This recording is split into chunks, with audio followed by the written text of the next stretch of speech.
What is Money by Frédéric Bastiat.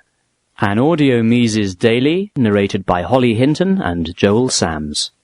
First published in 1849, this essay is included in the Bastiat collection, 2011.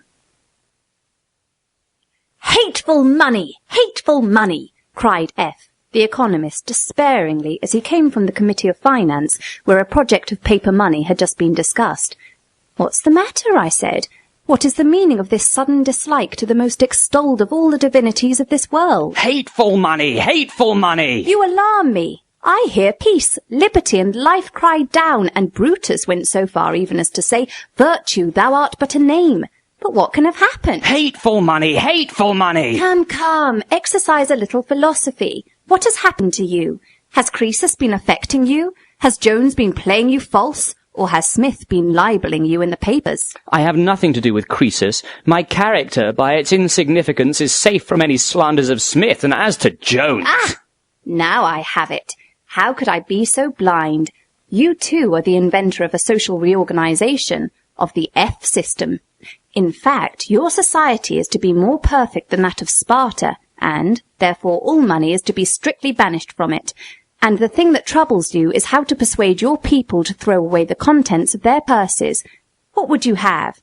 This is the rock on which all reorganizers split. Anyone could do wonders if he could contrive to overcome all resisting influences, and if all mankind will consent to become soft wax in his fingers. But men are resolved not to be soft wax. They listen, applaud, or reject, and go on as before.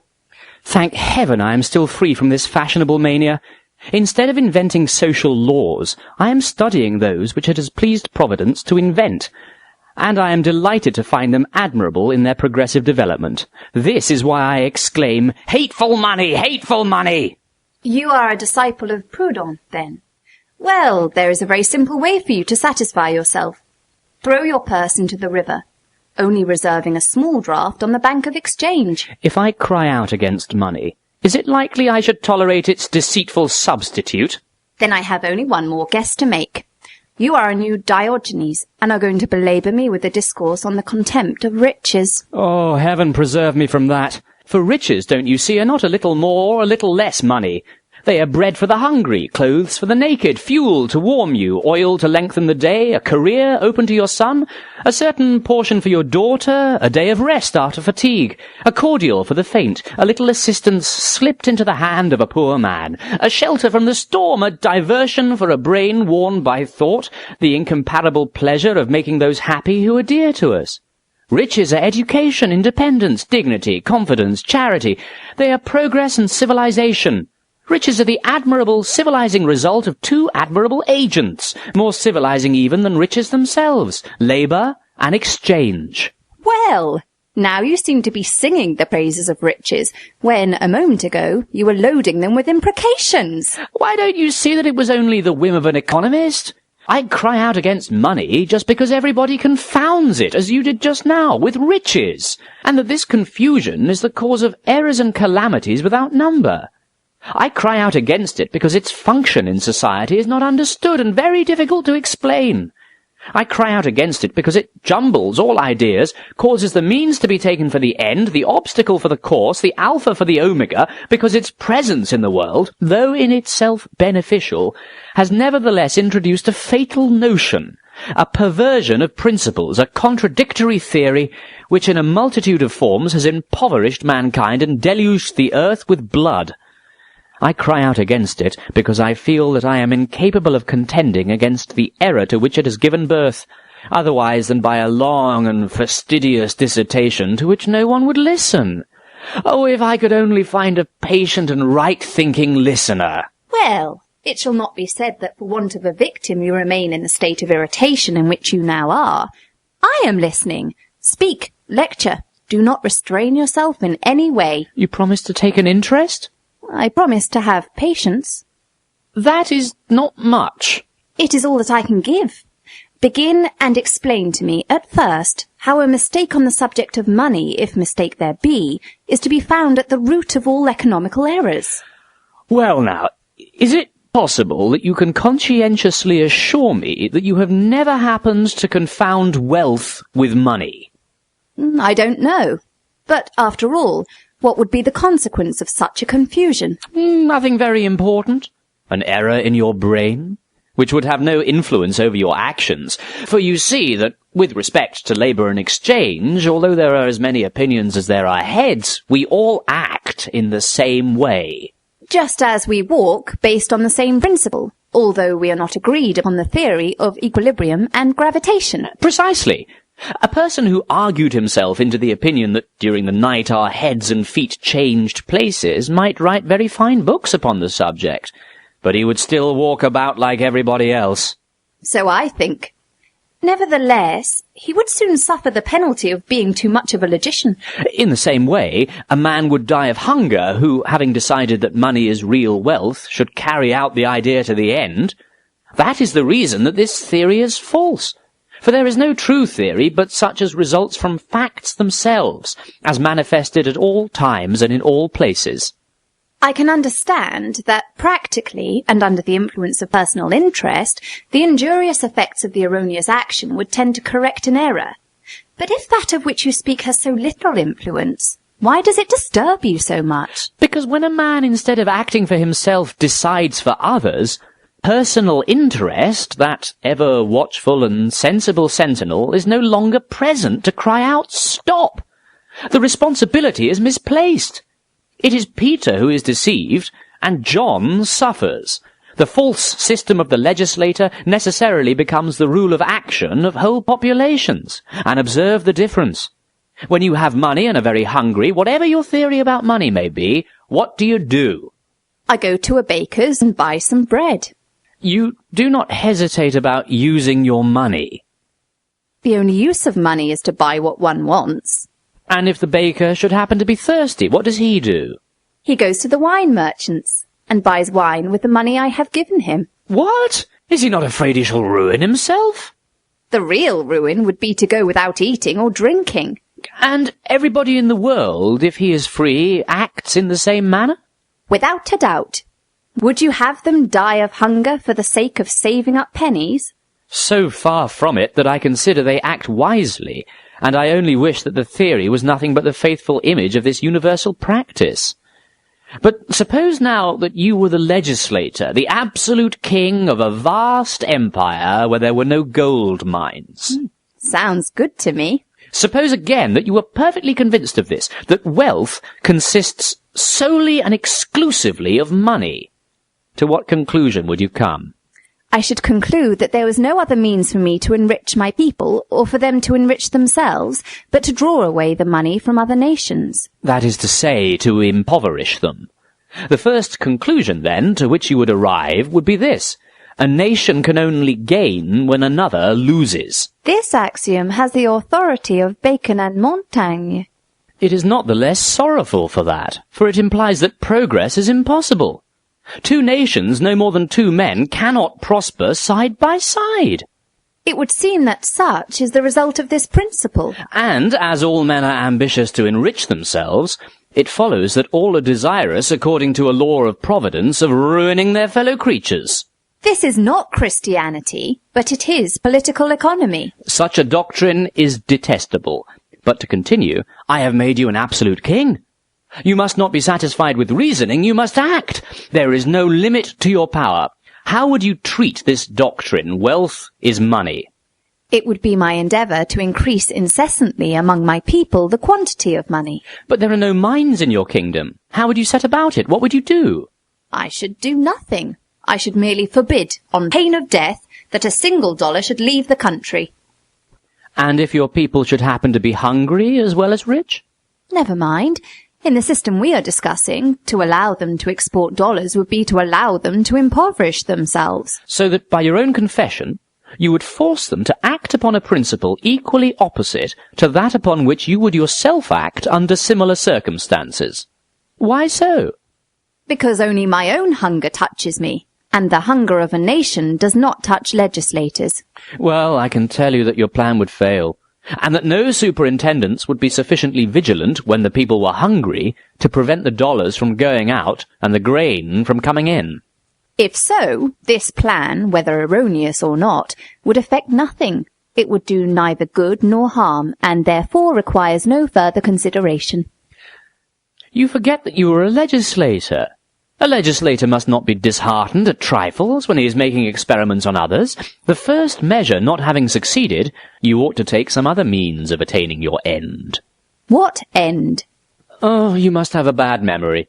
Why, that of increasing in the midst of your people the quantity of money, which is presumed to be true wealth. Ah, to be sure, I beg your pardon. But then you see, as they say of music, a little is enough. And this may be said, I think, with still more reason of political economy. I must consider, but really I don't know how to contrive. Ponder it well. First, I would have you observe that your first plan solved the problem only negatively. To prevent the dollars from going out of the country is the way to prevent the wealth from diminishing, but it is not the way to increase it. Ah! Now I am beginning to see. The grain which is allowed to come in... A bright idea strikes me. The contrivance is ingenious, the means infallible. I am coming to it now. Now, I, in turn, must ask you, to what? Why? To a means of increasing the quantity of money. How would you set about it, if you please? Is it not evident that if the heap of money is to be constantly increasing, the first condition is that none must be taken from it? Certainly. And the second, that additions must constantly be made to it? To be sure. Then the problem will be solved either negatively or positively. If on the one hand I prevent the foreigner from taking from it, and on the other I oblige him to add to it. Oh, better and better. And for this there must be two simple laws made, in which money will not even be mentioned. By the one, my subjects will be forbidden to buy anything abroad, and by the other, they will be required to sell a great deal. Ah, a well-advised plan. Is it new? I must take out a patent for the invention. You need do no such thing. Someone has beaten you to it. But you must take care of one thing. What is that? I have made you an absolute king. I understand that you are going to prevent your subjects from buying foreign productions.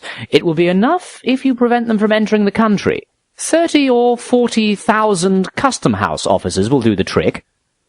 It would be rather expensive. But what does that signify? The money they receive will not go out of the country. True, and in this system it is the grand point, but to ensure a sale abroad, how would you proceed?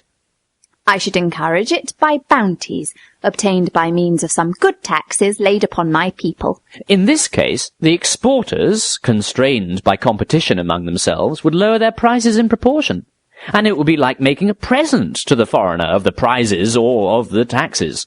Still, the money would not go out of the country. Of course. That is understood. But if your system is beneficial, the governments of other countries will adopt it. They will make similar plans to yours. They will have their custom house officers and reject your products, so that with them, as with you, the heap of money may not be diminished. I shall have an army and force down their barriers. They will have an army and force down yours. I shall arm vessels, make conquests, acquire colonies, and create consumers for my people who will be obliged to eat our corn and drink our wine. The other governments will do the same. They will dispute your conquests, your colonies, and your consumers. Then on all sides there will be war, and all will be uproar. I shall raise my taxes and increase my custom house officers, my army, and my navy. The others will do the same. I shall redouble my exertions. The others will redouble theirs. In the meantime, we have no proof that you would succeed in selling to a great extent. It is but too true. It would be well if the commercial efforts would neutralize each other. And the military efforts also. And tell me, are not these custom house officers, soldiers and vessels, these oppressive taxes, this perpetual struggle towards an impossible result, this permanent state of open or secret war with the whole world, are they not the logical and inevitable consequence of the legislators having adopted an idea that you admit is acted upon by no man who is his own master, that wealth is money, and that to increase the amount of money is to increase wealth? I grant it. Either the axiom is true, and then the legislator ought to act as I have described, although universal war should be the consequence, or it is false, and in this case men, in destroying each other, only ruin themselves. And remember that before you became a king, This same axiom had led you by a logical process to the following maxims. That which one gains, another loses. The profit of one is the loss of the other, which maxims imply an intractable antagonism amongst all men. It is only too certain. Whether I am a philosopher or a legislator, whether I reason or act upon the principle that money is wealth, I always arrive at one conclusion, or one result: universal war. It is well that you pointed out the consequences before beginning a discussion upon it. Otherwise, I should never have had the courage to follow you to the end of your economical dissertation. For, to tell you the truth, it is not much to my taste. What do you mean? I was just thinking of it when you heard me grumbling against money. I was lamenting that my countrymen have not the fortitude to study what it is so important that they should know. And yet the consequences are frightful. The consequences! As yet I've only mentioned one. I might have told you of others still more fatal. Oh, you make my hair stand on end. What other evils can have been caused to mankind by this confusion between money and wealth? It would take me a long time to enumerate them. This doctrine is one of a very numerous family. The eldest, whose acquaintance we have just made, is called the prohibitive system. The next, the colonial system. The third, hatred of capital. And the last and worst, paper money. What? Does paper money proceed from the same error? Yes, directly. When legislators, after having ruined men by war and taxes, persevere in their idea, they say to themselves, if the people suffer, it is because there is not money enough. We must make some. And as it is not easy to multiply the precious metals, especially when the pretended resources of prohibition have been exhausted, they add, we will make fictitious money. Nothing is more easy, and then every citizen will have his pocketbook full of it, and they will all be rich. In fact, this proceeding is more expeditious than the other, and then it does not lead to foreign war. No, but it leads to domestic disaster. You are a grumbler. Make haste and dive to the bottom of the question. I am quite impatient for the first time to know if money, or its sign, is wealth. You will grant that men do not satisfy any of their wants immediately with coined dollars or dollar bills. If they are hungry, they want bread. If naked, clothing. If they are ill, they must have remedies. If they are cold, they want shelter and fuel. If they would learn, they must have books. If they would travel, they must have conveyances, and so on. The riches of a country consist in the abundance and proper distribution of all these things. Hence you may perceive and rejoice at the falseness of this gloomy maxim of Bacon's, what one people gains, another necessarily loses. A maxim expressed in a still more discouraging manner by Montaigne in these words, the profit of one is the loss of another. When Shem, Ham, and Japhet divided among themselves the vast solitudes of this earth, they surely might each of them build, drain, sow, reap, and obtain improved lodging, food and clothing, and better education, perfect and enrich themselves, in short, increase their enjoyments, without causing a necessary diminution of the corresponding enjoyments of their brothers. It is the same with two nations. There is no doubt that two nations, the same as two men, unconnected with each other, may, by working more and working better, prosper at the same time without injuring each other. It is not this that is denied by the axioms of Montaigne and Bacon. They only mean to say that in the transactions that take place between two nations or two men, if one gains, the other must lose. And this is self-evident, as exchange adds nothing by itself to the mass of those useful things of which you were speaking. For if, after the exchange, one of the parties is found to have gained something, the other will, of course, be found to have lost something. You have formed a very incomplete, nay, a false idea of exchange. If Shem is located upon a plain that is fertile in corn, Japhet upon a slope adapted for growing the vine, Ham upon a rich pasturage, the distinction of their occupations, far from hurting any of them, might cause all three to prosper more. It must be so, in fact, for the distribution of labour, introduced by exchange, will have the effect of increasing the mass of corn, wine, and meat that is produced, and that is to be shared. How can it be otherwise, if you allow liberty in these transactions? From the moment that any one of the brothers should perceive that labour in company, as it were, was a permanent loss, Compared to solitary labour, he would cease to exchange. Exchange brings with it its claim to our gratitude. The fact of its being accomplished proves that it is a good thing. But Bacon's axiom is true in the case of gold and silver. If we admit that at a certain moment there exists in the world a given quantity, it is perfectly clear that one purse cannot be filled without another being emptied. And if gold is considered to be riches, the natural conclusion is that displacements of fortune take place among men but no general progress. It is just what I said when I began. If, on the contrary, you look upon an abundance of useful things, fit for satisfying our wants and tastes as true riches, you will see that simultaneous prosperity is possible. Money serves only to facilitate the transmission of these useful things from one to another, which may be done equally well with an ounce of rare metal like gold, with a pound of more abundant material as silver, or with 100 weight of still more abundant metal as copper. According to that, if a country like the United States had at its disposal as much again of all these useful things, its people would be twice as rich, although the quantity of money remained the same. But it would not be the same if there were double the money, for in that case the amount of useful things would not increase. The question to be decided is whether the presence of a greater number of dollars has not the effect, precisely, of augmenting the sum of useful things. What connection can there be between these two terms? Food, clothing, houses, fuel, all come from nature and from labour, from more or less skilful labour exerted upon a more or less liberal nature. You are forgetting one great force, which is exchange. If you acknowledge that this is a force, as you have admitted that dollars facilitate it, you must also allow that they have an indirect power of production.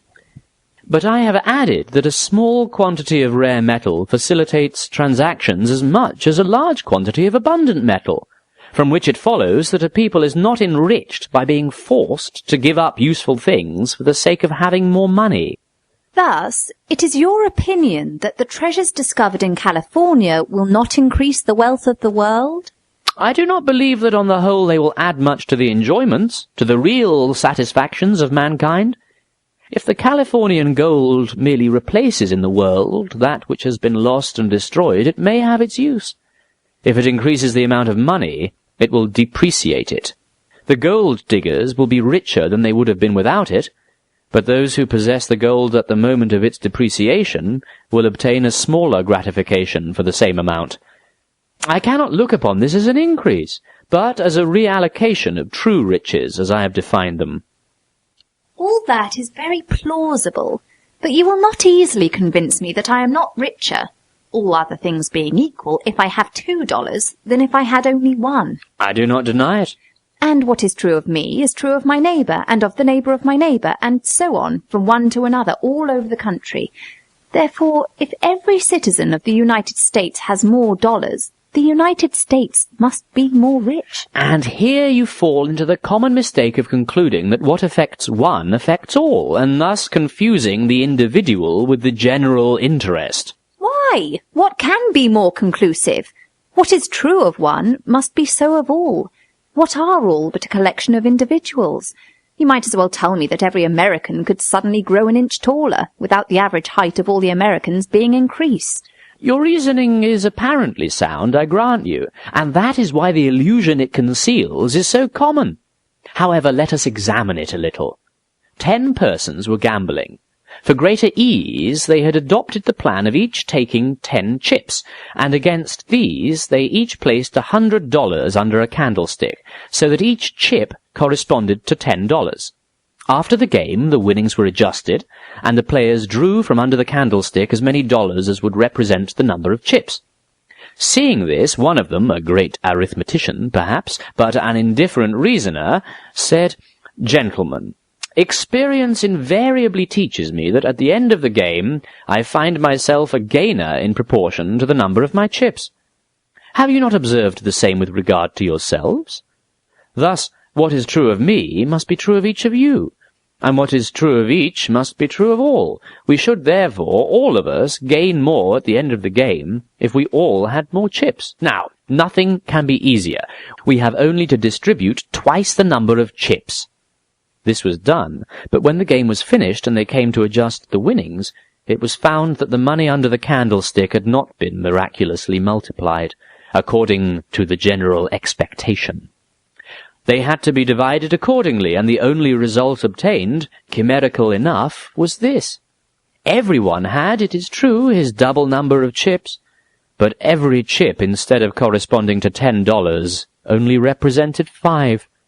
Thus it was clearly shown that what is true of each is not always true of all. I see. You are supposing a general increase of chips without a corresponding increase of the sum placed under the candlestick. And you are supposing a general increase of dollars without a corresponding increase of things, the exchange of which is facilitated by these dollars. Do you compare the dollars to chips? In any other point of view, certainly not. But in the case you place before me, and which I have to argue against, I do. Consider one thing. In order that there be a general increase of dollars in a country, this country must have mines, or its commerce must be such as to give useful things in exchange for money. Apart from these two circumstances, a universal increase is impossible, the dollars only changing hands, and in this case, although it may be very true that each one, taken individually, is richer in proportion to the number of dollars that he has, we cannot draw the inference which you drew just now, because $1 more in one purse implies necessarily $1 less in some other. It is the same as with your comparison of the average height. If each of us grew only at the expense of others, it would be very true of each taken individually that he would be a taller man if he had the chance. But this would never be true of the whole taken collectively. Be it so, but in the two suppositions that you have made, the increase is real, and you must allow that I am right. To a certain point, gold and silver have a value. To obtain this value, men consent to give other useful things that have a value also. When therefore there are mines in a country, if that country obtains from them sufficient gold to purchase a useful thing from abroad, a locomotive, for instance, it enriches itself with all the enjoyments that a locomotive can procure, exactly as if the machine had been made at home. The question is whether it spends more efforts in the former proceeding than in the latter. For if it did not export this gold, it would depreciate, and something worse would happen than what did sometimes happen in California and Australia, for there at least the precious metals are used to buy useful things made elsewhere. Nevertheless, there is still a danger that they may starve on heaps of gold, as it would be if the law prohibited the exportation of gold. As to the second supposition, that of the gold that we obtain by trade, it is an advantage or the reverse, according as the country stands more or less in need of it, compared to its wants of the useful things that must be given up in order to obtain it. It is not for the law to judge of this, but for those who are concerned in it. For if the law should start upon this principle, that gold is preferable to useful things, whatever may be their value, and if it should act effectually in this sense, it would tend to put every country adopting the law in the curious position of having a great deal of cash to spend and nothing to buy. It is the very same system that is represented by Midas, who turned everything he touched into gold, and was in consequence in danger of dying of starvation. The gold that is imported implies that a useful thing is exported, and in this respect there is a satisfaction withdrawn from the country. But is there not a corresponding benefit?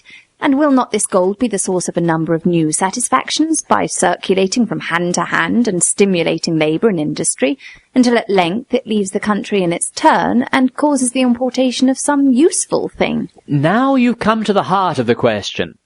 Is it true that $1 is the principle that causes the production of all the objects whose exchange it facilitates? It is very clear that a piece of coined gold or silver stamped as $1 is only worth $1. But we are led to believe that this value has a particular character, that it is not consumed like other things, or that it is exhausted very gradually, that it renews itself, as it were, in each transaction, and that finally this particular dollar has been worth $1 as many times as it has accomplished transactions, that it is of itself worth all the things for which it has been successively exchanged. And this is believed because it is supposed that without this dollar, these things would never have been produced. It is said the shoemaker would have sold fewer shoes, and consequently he would have bought less of the butcher would not have gone so often to the grocer to the doctor to the lawyer, and so on. No one can dispute that. This is the time, then, to analyze the true function of money, independently of mines and importations. You have $1. What does it imply in your hands? It is, as it were, the witness and proof that you have at some time or other performed some labour which, instead of turning to your advantage, you have bestowed upon society as represented by your client, employer or debtor. This coin testifies that you have performed a service for society, and moreover it shows the value of it. It bears witness, besides, that you have not yet obtained from society a real equivalent service to which you have a right. To place you in a condition to exercise this right, at the time and in the manner you please, society, as represented by your client, has given you an acknowledgment, a title, a privilege from the Republic, a token, a title to $1's worth of property, in fact, which only differs from executive titles by bearing its value in itself. And if you are able to read with your mind's eye the inscriptions stamped upon it, you will distinctly decipher these words: "Pay the bearer a service equivalent to what he has rendered to society, the value received being shown, proved, and measured by that which is represented by me." Now, you give up your $1 to me. Either my title to it is gratuitous, or it is a claim. If you give it to me as a payment for a service, the following is the result. Your account with society for real satisfactions is enumerated, balanced, and closed. You had rendered it a service for $1. You now restore the $1 for a service. As far as you are concerned, you are clear. As for me, I am now in the position in which you were previously. It is I who am now in advance to society for the service which I have just rendered it in your person. I have become its creditor for the value of the labour that I have performed for you, and that I might have devoted to myself. It is into my hands, then, that the title of this credit, the proof of this social debt, ought to pass. You cannot say that I am any richer. If I am entitled to receive, it is because I have given. Still less can you say that society is $1 richer because one of its members has $1 more and another has one less. For if you let me have this $1 gratis, it is certain that I shall be so much the richer, but you will be so much the poorer for it. And the social fortune, taken in a mass, will have undergone no change, because, as I have already said, this fortune consists in real services, in effective satisfactions, in useful things. You were a creditor to society. You made me a substitute to your rights, and it signifies little to society, which owes a service, whether it pays the debt to you or to me. This is discharged as soon as the bearer of the claim is paid. But if we all had a great number of $, we should obtain from society many services. Would not that be very desirable? You forget that in the process that I have described, and that is a picture of the reality, we only obtain services from society because we have bestowed some upon it. Whoever speaks of a service speaks at the same time of a service received and returned, for these two terms imply each other, so that the one must always be balanced by the other. It is impossible for society to render more services than it receives, and yet a belief to the contrary is the chimera which is being pursued by means of the multiplication of coins, of paper money, etc. All that appears very reasonable in theory, but in practice I cannot help thinking, when I see how things go, that if by some fortunate circumstance the number of $s could be multiplied in such a way that each of us could see his little property doubled, we should all be more at our ease. We should all make more purchases, and trade would receive a powerful stimulus. More purchases? And what should we buy?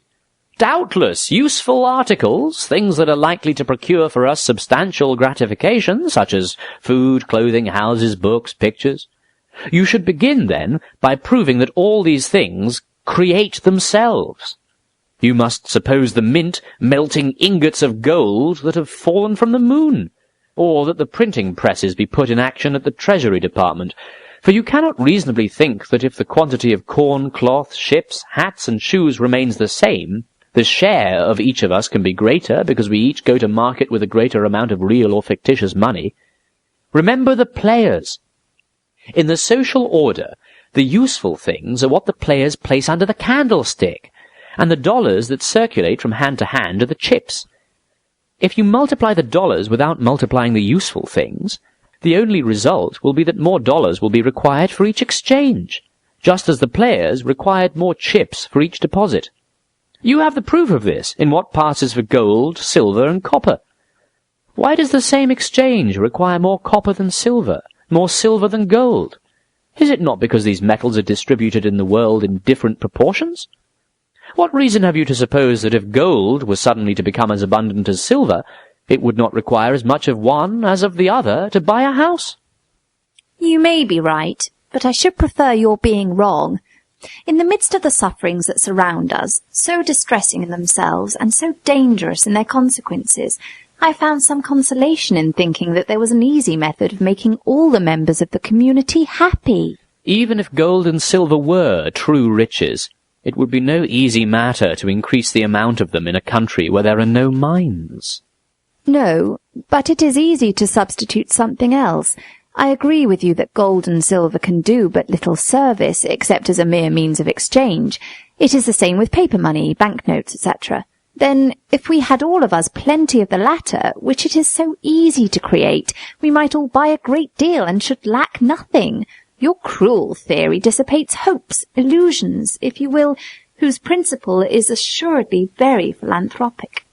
Yes, like all other barren dreams formed to promote universal felicity. The extreme facility of the means that you recommend is quite sufficient to expose its hollowness. Do you believe that if it were merely needful to print banknotes in order to satisfy all our wants, our tastes and desires, that mankind would have been contented to go on till now without having recourse to this plan? I agree with you that the discovery is tempting. It would immediately banish from the world not only plunder in its diverse and deplorable forms, but even labour itself, except in the National Printing Bureau. But we have yet to learn how greenbacks are to purchase houses that no one would have built, corn that no one would have raised, textiles that no one would have taken the trouble to weave. One thing strikes me in your argument. You say yourself that if there is no gain, at any rate there is no loss in multiplying the instrument of exchange, as is seen by the instance of the players, who were entirely unaffected by a very mild deception. Why, then, refuse the philosopher's stone, which would teach us the secret of changing base materials into gold, or, what is the same thing, converting paper into money? Are you so blindly wedded to logic that you would refuse to try an experiment where there can be no risk? If you are mistaken, you are depriving the nation, as your numerous adversaries believe, of an immense advantage. If the error is on their side, no harm can result, as you yourself say, beyond the failure of the hope. The measure, excellent in their opinion, in yours is merely negative. Let it be tried, then, since the worst that can happen is not the realization of an evil, but the non-realization of a benefit. In the first place, the failure of a hope is a very great misfortune to any people. It is also very undesirable that the government should announce the abolition of several taxes on the faith of a resource that must infallibly fail.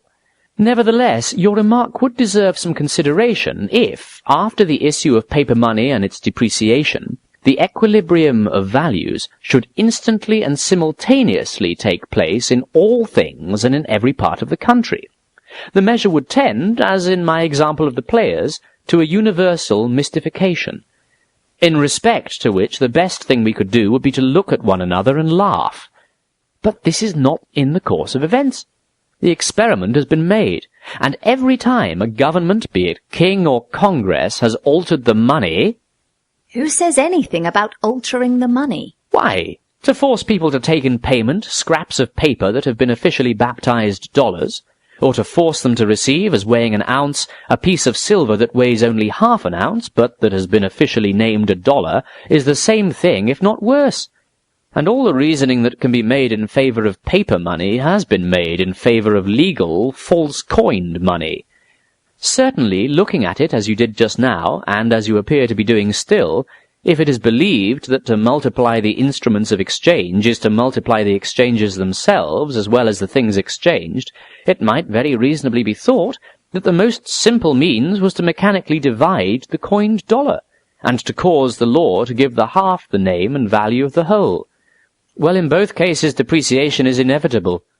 I think I've told you the cause. I must also inform you that this depreciation, which with paper might go on till it came to nothing, is effected by continually making dupes, and of these poor people, simple persons, workmen and farmers are the chief. I see. Oh, but stop a little. This dose of political economy is rather too strong for once. Be it so. We are agreed, then, upon this point, that wealth is the mass of useful things we produce by labour, or, still better, the result of all the efforts we make for the satisfaction of our wants and tastes. These useful things are exchanged for each other according to the convenience of those to whom they belong. There are two forms in these transactions. One is called barter. In this case, a service is rendered for the sake of receiving an equivalent service immediately. In this form, transactions would be exceedingly limited. In order that they may be multiplied and accomplished independently of time and space among persons unknown to each other, and by infinite fractions, an intermediate agent has been necessary. This is money. It gives occasion for exchange, which is nothing else but a complicated bargain. This is what has to be noted and understood. Exchange decomposes itself into two bargains, into two departments, sale and purchase, the reunion of which is needed to complete it. You sell a service and receive $1, then with this dollar you buy a service. Then only is the bargain complete. It is not till then that your effort has been followed by a real satisfaction. Evidently you only work to satisfy the wants of others, that others may work to satisfy yours.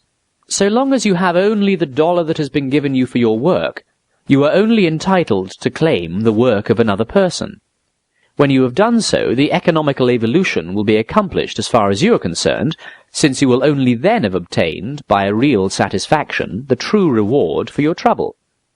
The idea of a bargain implies a service rendered and a service received. Why should it not be the same with exchange, which is merely a bargain in two parts? And here there are two observations to be made. First, it is a very unimportant circumstance whether there be much or little money in the world. If there is much, much is required. If there is little, little is wanted for each transaction. That is all. The second observation is this. Because it is seen that money always reappears in every exchange, it has come to be regarded as the sign and measure of the things exchanged. Will you still deny that money is the sign of the useful things of which you speak? A gold eagle is no more the sign of a barrel of flour than a barrel of flour is the sign of a gold eagle. What harm is there in looking at money as the sign of wealth? The inconvenience is this. It leads to the idea that we have only to increase the sign in order to increase the things signified. And we are in danger of adopting all the false measures that you took when I made you an absolute king. We should go still further. Just as in money we see the sign of wealth, we see also in paper money the sign of money, and thence conclude that there is a very easy and simple method of procuring for everybody the pleasures of fortune. But you will not go so far as to dispute that money is the measure of values. Yes, certainly, I do go as far as that, for that is precisely where the illusion lies. It has become customary to refer the value of everything to that of money. It is said, this is worth $5, $10, or $20, as we say this weighs 5, 10, or 20 grains. This measures 5, 10, or 20 yards, this ground contains 5, 10, or 20 acres, and hence it has been concluded that money is the measure of values. Well, it appears as if it was so. Yes, it appears so. And it is this appearance I complain of, and not of the reality. A measure of length, size, surface, is a quantity agreed upon and unchangeable. It is not so with the value of gold and silver. This varies as much as that of corn, wine, cloth, or labour, and from the same causes. for it has the same source and obeys the same laws. Gold is brought within our reach, just like iron, by the labour of miners, the investments of capitalists, and the combination of merchants and seamen. It costs more or less according to the expense of its production, according to whether there is much or little in the market, and whether it is much or little in request. In a word, it undergoes the fluctuations of all other human productions. But one circumstance is singular, and gives rise to many mistakes. When the value of money varies, the variation is attributed by language to the other products for which it is exchanged. Thus, let us suppose that all the circumstances relative to gold remain the same, and that the wheat harvest has failed. The price of wheat will rise.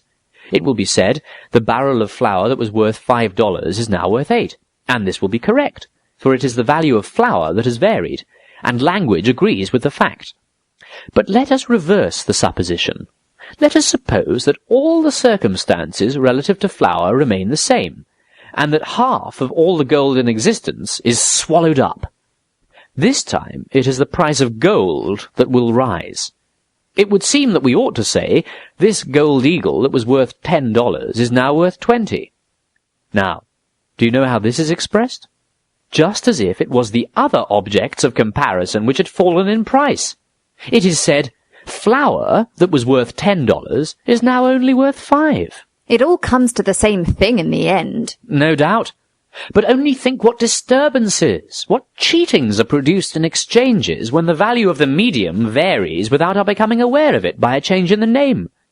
Coins or notes are issued bearing the name of $5, and which will bear that name through every subsequent depreciation. The value will be reduced a quarter, a half, but they will still be called coins or notes of $5. Clever persons will take care not to part with their goods unless for a larger number of notes. In other words, they will ask $10 for what they would formerly have sold for 5.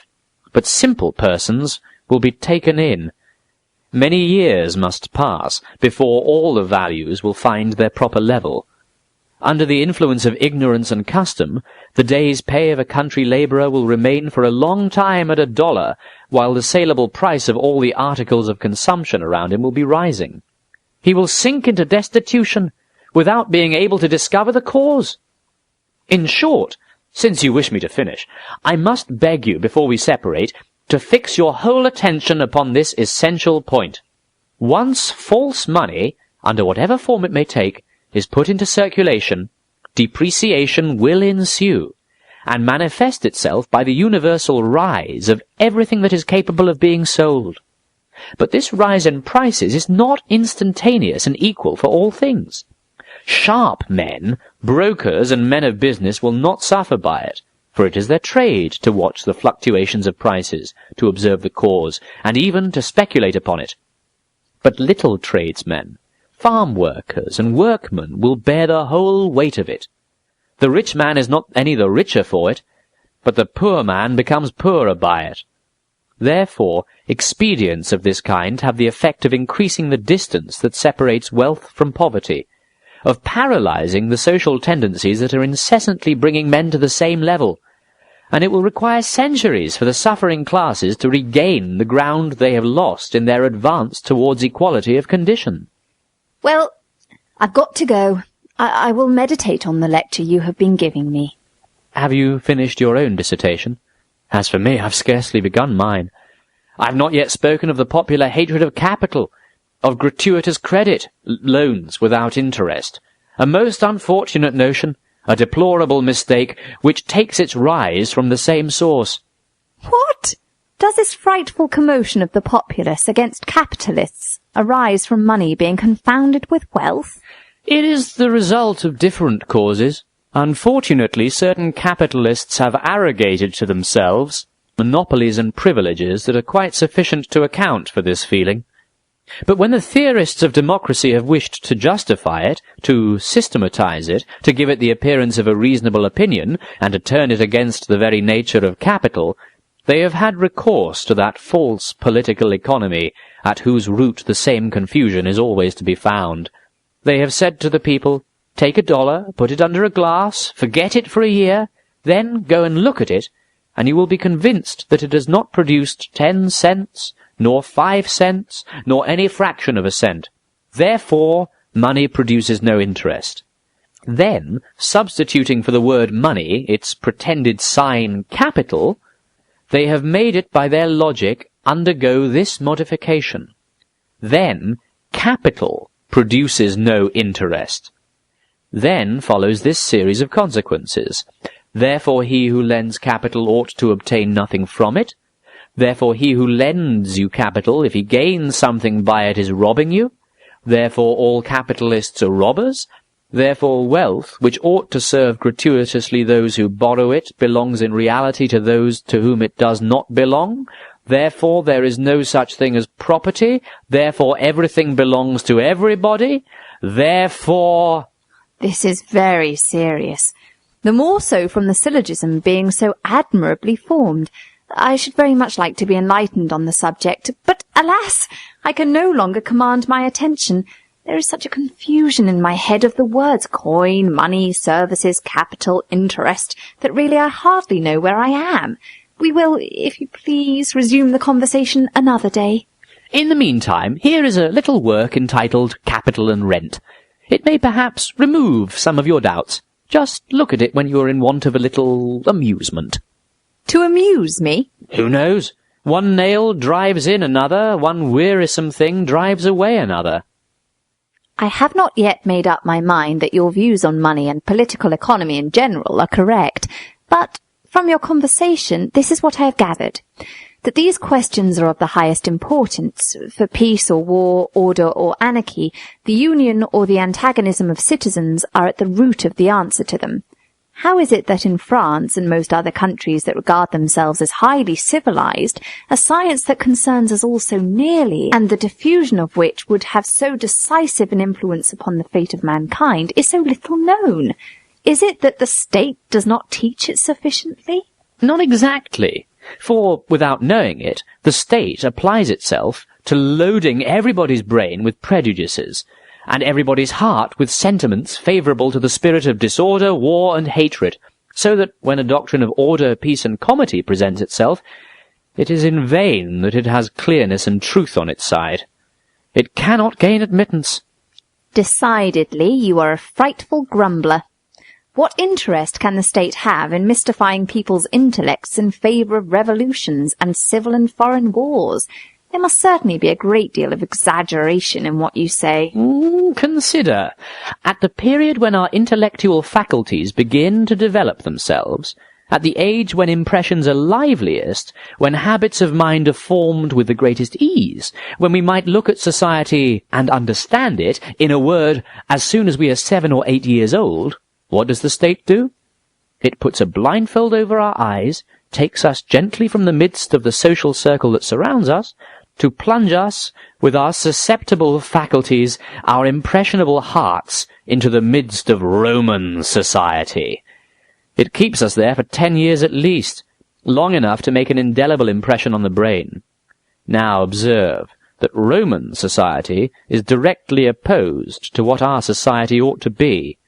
There they lived upon war. Here we ought to hate war. There they hated labour.